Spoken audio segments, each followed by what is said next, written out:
Thanks for joining us on Weekend Mornings. I'm TC Newman. We've all taken a selfie or two in front of a picture-perfect backdrop. State Senator Scott Weiner wants to add the fines to make sure utilities don't shut off power when they don't have to. Officials in Manteca are concerned right now about a massive hole under an overpass. Take a look. This is the bus that is being turned into Showered with Love. Come on in. We'll show you what's going on. Just because a park has gone to the dogs doesn't mean you don't clean up after yourself. Did you know women hold 37% of the executive roles in the cannabis industry? And the search for the final victim of that deadly dive boat fire in Southern California has been suspended. We have breaking news on a story that we've been following all morning. Hold on to your budgets. Starting today, it's going to cost you more to use things like the dishwasher. Now, Carly is a scientist. If I was up there, I'd just be like, it's hot. If your vehicle is missing this essential safety tool, no worries. You can install one yourself for about $150.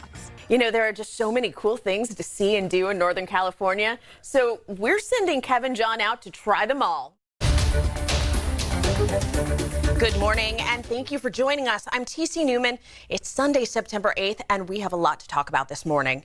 First, let's talk about several wildfires that are burning across Northern California right now. The latest one in Butte County. The Swedes fire sparked yesterday afternoon east of Oroville and quickly grew to 400 acres. Just in this morning, CAL FIRE says it's now up to 20% contained. That's up 10% from last night. 2 buildings have been destroyed. The fire is burning in an old burn scar from the wall fire a couple of years back. CAL FIRE tells us that's both helping and hurting the firefight. Butte County Sheriff's officials posted a list of the areas under evacuation orders. It's kind of long, so we have all of this information on our website, abc10.com. A pair of evacuation shelters have been set up in Oroville, one at the Church of the Nazarene on Monte Vista Avenue, and the other a small pet shelter at the Old County Hospital on Del Oro and Mono Streets. They'll begin accepting animals this morning. The largest fire burning right now is the Walker Fire in Plumas County. It's up to 24,000 acres burned, and containment is now at 5%. And the Red Bank Fire in Tehama County has grown to more than 8,800 acres. It's now 20% contained, up from 15% overnight. Firefighters are having a tough time getting to this fire because of narrow roads and poor access. Crews are expecting wind to continue to hamper their efforts through the weekend. We've got Carly Gomez here with the weather. Carly, could this weather impact our firefighters? Yeah, today we move into Tuesday. That sounds absolutely beautiful. Time to get outside and enjoy this, right, Carly? Oh, yeah, before it starts heating right back up. Absolutely. Thank you. New this morning, Sacramento police are investigating an overnight shooting that happened on Broadway and Alhambra, just east of Business 80. We don't know how many people were involved or whether anyone was killed. Police say Broadway is closed from Alhambra to 33rd Street while officers investigate. There are new developments in the case of a missing El Dorado County woman. El Dorado County deputies have arrested this man, Anthony Gamina, for the death of his wife. Gamina was arrested Friday night in the Pleasant Valley area after a search turned up his wife's remains. There he is, Anthony Gamina. Heather Gamina Waters was reported missing back on July 19th. Her vehicle was found in El Dorado County on August 9th, but until Friday night, nobody knew where she was. Deputies say the investigation is ongoing, and right now they're not releasing any more information. A man suspected of attacking and killing a homeless man in Modesto has been arrested. Police have been looking for 25-year-old Ruben Rosales since the attack on August 10th at Garrison Park. He turned himself in at the Modesto Police Department Friday afternoon after detectives issued a warrant for his arrest. Police say he and another man attacked 63-year-old Jace Decker. The other suspect is already in custody. The search for the final victim of that deadly boat fire in Southern California has been suspended. Crews will have to wait until early next week because of gusty winds and rough seas. They've secured the conception, but say right now it's not safe to continue the salvage operation. 34 people died when the boat caught fire and sank Monday. All but one of the victims have been recovered.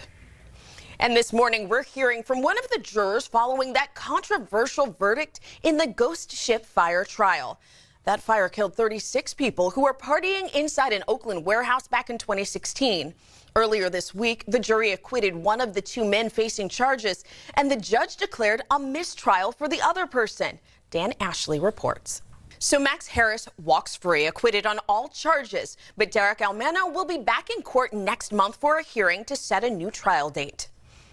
Highway 50 east of Myers is partially open again after a big crash. It happened yesterday around noon near Elks Club Drive. Several cars were involved, including a tanker full of fuel. The tanker driver was killed. Crews will now have to repair the bridge deck, asphalt, and guardrail. Right now, they're only allowing cars to go through one direction at a time. For 6 decades, camels and ostriches have taken over Virginia City, Nevada for a weekend to race. The event attracts thousands of people each year, and it wraps up today. So if you want to check it out, you still have time. John Bartel takes us to the back roads of Story County, Nevada. John Bartel's having way too much fun out there. Well, if you want to check out more of John Bartel's adventures, we've got this interactive map on our website, abc10.com/backroads. Violent crime is up this year in Stockton, and police say most of it is gang-related. We'll take a closer look at the city's history of gang violence. You're watching Weekend Mornings on the ABC 10 Information Network. This just into the newsroom. 2 people are recovering after they were shot in Carmichael. Sac Sheriff's deputies say it happened around 3:30 this morning on Hilltop Drive near Westfield Street. A man and a woman were both hit. Both are expected to survive. Deputies are looking for a dark-colored SUV that left the area after the shooting. They don't have a motive at this time. If you know anything, give them a call. Almost 500,000 people are without power after Dorian slammed Canada's Atlantic coast. This video is from Nova Scotia. So far, no serious injuries or deaths have been reported there. Hundreds of military personnel are being deployed today to help with the cleanup efforts. Experts predicted Dorian would make a landfall as a Category 1 hurricane, but it's now just a post-tropical storm. It still brought winds of almost 100 miles per hour when it landed last night.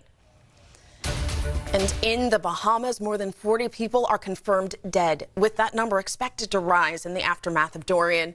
Not much is left of once thriving communities in the Abacos. Most homes and businesses are torn apart by the storm. Experts say it'll probably take 5 years or longer for those towns to return to normal, and it'll cost billions of dollars. The islands have been hit by a lot of storms in the past, but none as strong as Dorian. Those 2 women are among hundreds who have arrived in the Bahamian capital this weekend. It was a 13-hour trip from their home in the Abacos. Authorities say more than 2,500 people have been evacuated so far. That is just heartbreaking to see. Yeah, absolutely. I mean, their gratitude for surviving, but what else should we expect now from Dorian? So we were talking. Thank you for that, Carly. Federal investigators have announced they've arrested more than 100 people in connection with violence and other crimes in Stockton. It's just one of several operations trying to put a stop to the violence in the city, which has seen 33 murders just this year. ABC 10's Michael Anthony Adams has spent weeks in the city trying to find out what's causing it and why police are blaming gangs. Brilliant reporting. You can check out the rest of Michael's reporting on the Stockton gang violence on abc10.com/originals. The Antonio Brown era has officially ended in Oakland before he ever played a single game. Where AB is off to next and how much money he will make next season. When it comes to dog parks, breaches in etiquette rarely has to do with the dogs, but with the humans who brought them there. Now, the city of Sacramento has their official list of rules for its 12 dog parks. Legal rules like dogs must have a current license, owners are personally responsible for their dogs, and use the parks at their own risk. But what about good old-fashioned etiquette?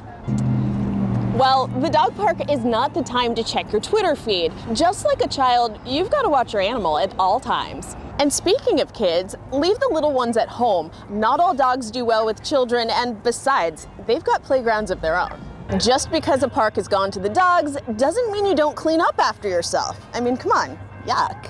Don't bring your dog's favorite toy to the dog park. They will be crushed if you leave it behind or if it gets taken by a more aggressive dog. See, puppy, good manners are important everywhere. It just makes me feel horrible. That's not how you're supposed to treat people. I want to thank you guys so much for doing this project to remember all the children that died, because it wasn't anyone's fault. As journalists, we never want to make ourselves a part of the story, but visiting Lisa Liss's class at Woodlake Elementary School with ABC 10 producer-in-residence Izzy Greenblatt gave us a rare opportunity to bring a grim history to life.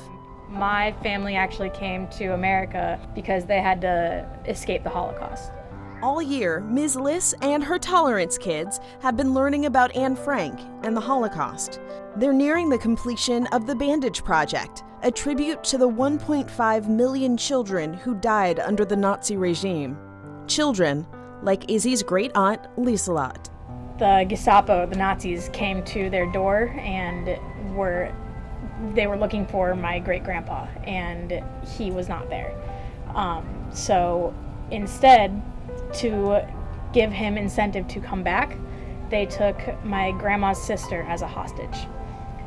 And her name is Lieselot Muller, and this is her locket.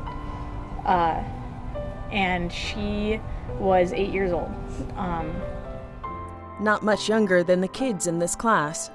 Ms. Liss brought up the Yad Vashem database of all those killed in the Holocaust, and Izzy saw her great-aunt's entry for the very first time. That's hers? That's her. The Tolerance kids have used this database to write the names of the 1.5 million murdered children on bandages, including Lieselot Muller. It's a U with like the two dots on it, Okay. like that. It kind of looks like a smiley face. Even if it's just writing their names, we're still putting memory in them, even though it may not seem that important to other people. If people forget things, it can happen again. This is powerful what we're doing. It's healing. Thank you, Thank you very so much. much. Thank you. So history is important. It's important that you know about it, and it's important that you tell other people about it. No textbooks were needed for this lesson.